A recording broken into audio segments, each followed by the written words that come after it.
Hi there, welcome to Quote with Copper. Today I want to show some love with this key to my heart wire wrapped pendant. And if you want to see more techniques and tutorials like this one, hit that subscribe button. Now let's get wrapping.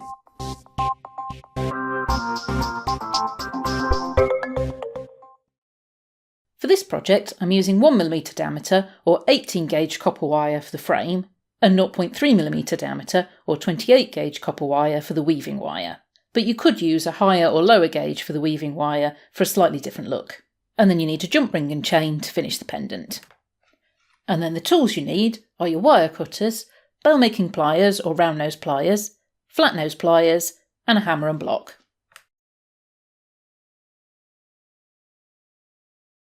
This pendant is made from one frame wire, and we're going to shape the frame before weaving. There are a lot of variables in the shape, so this is the time to decide the size of the heart that forms the bow of the key, the size of the bit, and the overall length of the key. I've got 25 centimetres, which is 10 inches of the frame wire here, which should be more than enough for the key that I want to make. And I'm going to start shaping from the centre of the heart that forms the bow. So I'm going to use the third step of my bow making pliers and curve the very end of the wire. You could use the thickest part of your round nose pliers for this. I'm deliberately making almost a complete loop there, so I've got some excess that I can decide what I want to do with later. Now that's shaped half of my heart, so I now need to bend the wire at the bottom. I'll decide the length I want the heart to be, and then make the bend using my flat nose pliers.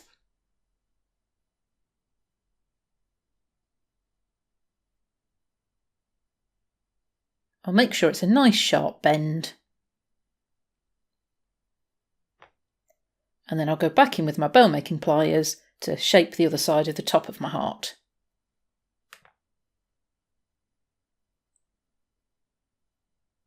And I'm looking for a fairly thin heart here because there'll be another heart shape around the outside of it.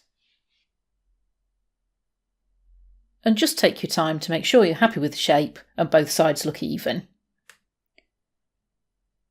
Then I'm going to take my flat nose pliers and bend the wire forward from the heart and back over on itself.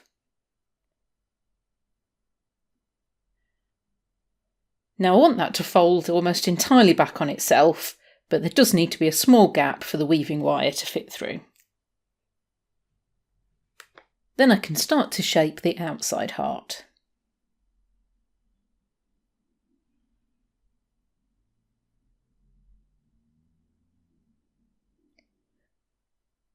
And I want this to be a little more rounded than the inside heart. And again, take your time to get a shape that you like. Now I'm not completing the other side of that heart just yet because I'm bending the wire downwards to create the shank. So I'll just go in with my flat nose pliers again at the bottom of that heart and take the wire straight down. I then need to decide where I want to put the bit of the key. And I think I want it to be about here, so I'll bend the wire outwards at that point. Now I need to shape the bit, and I want to make it into another heart, so I'm going to use the smallest step on my bow making pliers and take that wire around. And then I'll use my flat nose pliers to bend the wire to the back of the key and back over on itself. And make sure that fold is tight. I then just want to pull those apart a little bit, then shape the other side of the heart.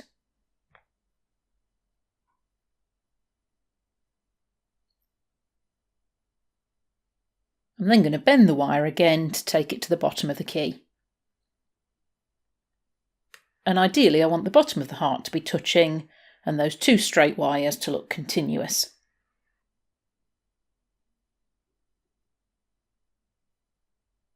I'll then decide where I want the bottom of the key and bend that wire back on itself to head back up the shank of the key. I'll leave a little bit of space for the weaving wire, and again it's worth just taking your time to get the shaping right. Then at the top of the shank I'll make another bend and then shape the other side of the heart at the top.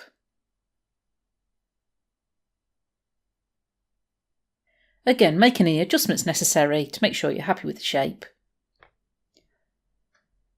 And it looks even on both sides.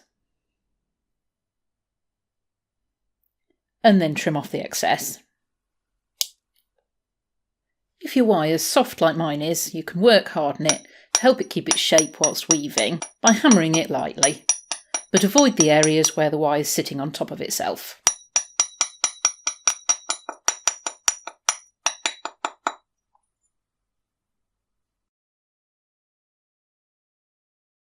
I have 1.5 meters, which is 6 feet of my weaving wire, and I'm going to start the weave at the bottom of the pendant.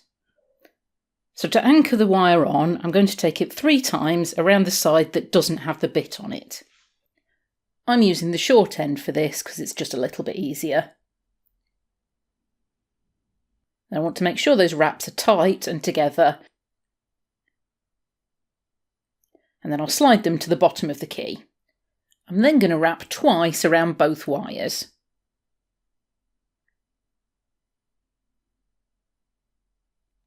And then thread the wire through and wrap 5 times around just the wire I started on.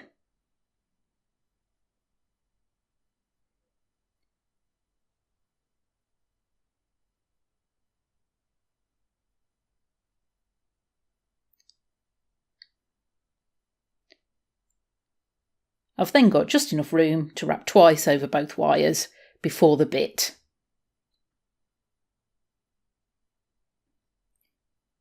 I'll then wrap the single wire to get to the other side of the bit.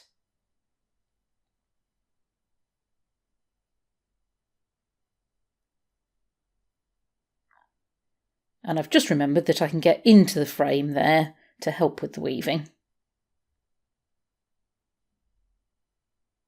I'll then wrap over both wires on the other side of the bit. And then 5 times around the single wire. And I'll continue with this 5-2 wrap up to the top of the shank of the key.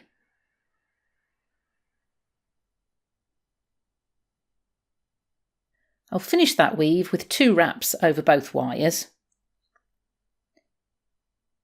And then I'll start weaving the bow of the key with 2 wraps over the outside wire.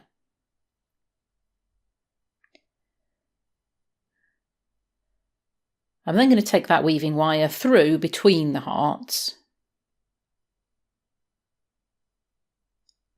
And then around the wire that's forming the centre heart twice.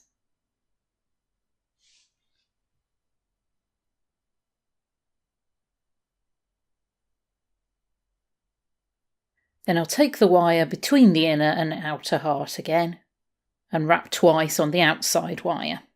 And I'll continue with 2 wraps on the inside wire and 2 wraps on the outside wire until it feels like I need some extra wraps on the outside wire to keep up with the wraps on the inside wire. And at that point I'll wrap the outside wire 3 times and I'll keep 2 wraps on the inside wire throughout. This is the classic corset weave. And if you want more details on this weave or how to use it around a curve, check out my corset weave video. Details are in the card above and in the description. As I get a bit further up the curve, I'll increase the number of wraps on that outside wire to 4. This is just to keep that weave even. And the exact number of wraps, or when you make the increases, depends entirely on the shape that you've made your particular wires. Now the top section of this curve is where I'm going to hang the pendant, so I want to keep that clear of the weaving. So all I'm going to do is wrap my weaving wire around that centre heart to create a small coil.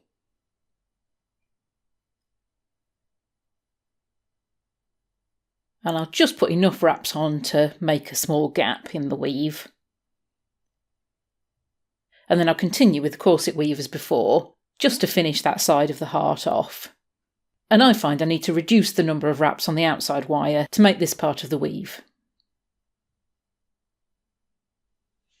I'm going to finish this section with 2 wraps on the inner wire. This is at the back of where we folded the wires over, so you might just find that you need to thread that weaving wire through to make those wraps.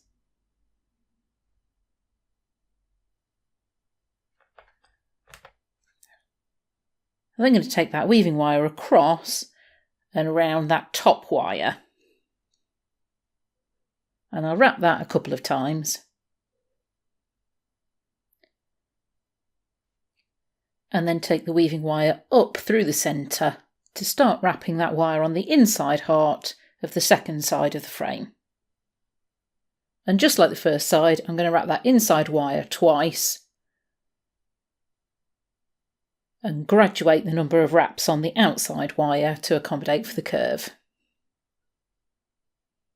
So I've graduated quite quickly up to 4 wraps on the outside wire, and this mirrors the other side of the frame.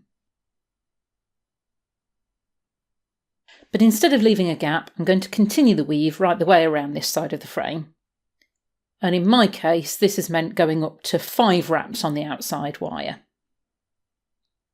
And then down to 4 wraps. And then back down to 3 wraps on the outside wire. And then finishing with 2 wraps on the outside wire and 2 wraps on the inside wire, which mirrors the first side. And I'm finishing the weave with 2 wraps on the outside wire. Now I could leave it there, but there's a little bit of bare wire just at the bottom of the inner heart. So I'm going to take my weaving wire over and just coil around that to cover it up.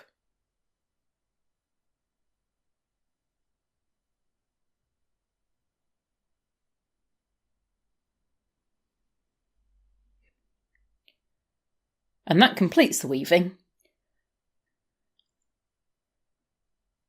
So I'll trim the weaving wire ends.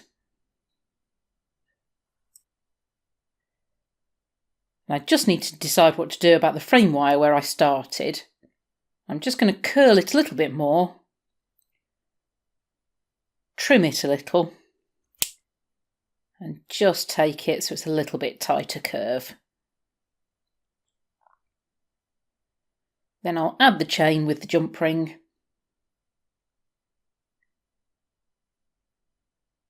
And the pendant's finished.